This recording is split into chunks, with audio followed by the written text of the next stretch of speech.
Okay, higher order derivatives using the chain rule. So, ito yung pagkuha ng higher order derivatives na ang given is nakaray sa isang exponent o to a certain exponent. Kapag ka may exponent ka, chain rule lang gagamitin mo parate. Kasama yan sa pagkuha ng higher order derivatives. So, yun, di ba?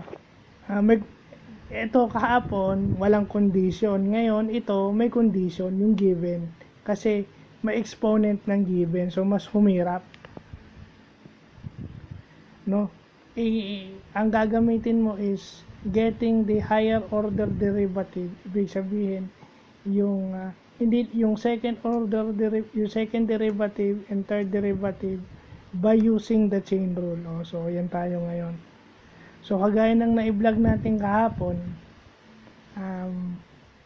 iyon ang itutuloy natin ngayon. Pero ang kondisyon nyo, mas humirap kasi may exponent.